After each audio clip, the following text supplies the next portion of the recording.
Jadi begini, sekarang banyak kesibukan untuk memenuhi aktivitas agar tetap produktif. Hanya saja beberapa kendala selalu memikirkan ini merupakan hal yang penting, tapi bingung, ini penting atau tidak. Jadi aku membiarkan pikiranku untuk menilainya apakah ini penting.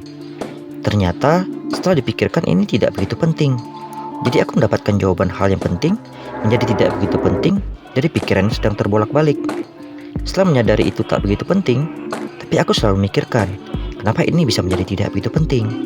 Padahal sebenarnya ini penting. Aku coba membuka pikiran kembali untuk tidak memikirkan hal itu. Aku coba memikirkan hal lain yang tak begitu penting.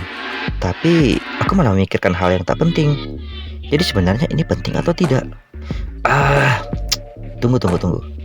Jika ini tak begitu penting, kenapa aku harus memikirkannya? Tapi jika ini begitu penting, kenapa aku tak memikirkannya? Aku coba putar. Semoga ini menjadi benar. Jadi gini, jika ini penting, kenapa aku harus memikirkannya? Dan jika ini tak begitu penting, kenapa aku harus tak memikirkannya? Karena dua hal ini sama-sama penting. Tunggu. Jika ini sama hal penting, yang tak begitu penting tadi, kenapa harus jadi penting?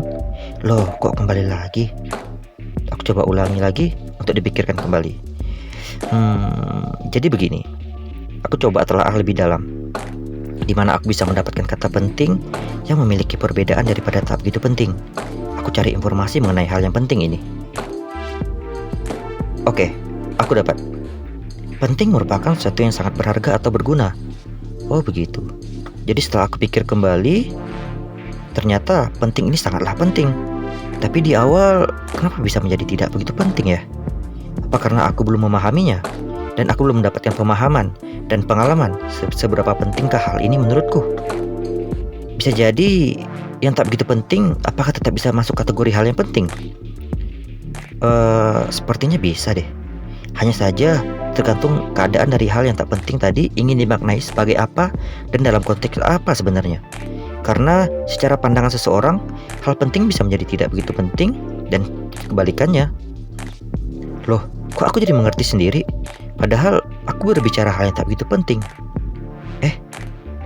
Ternyata di balik hal yang tak begitu penting akan ada hal penting yang tak disadari. Jadi, oke.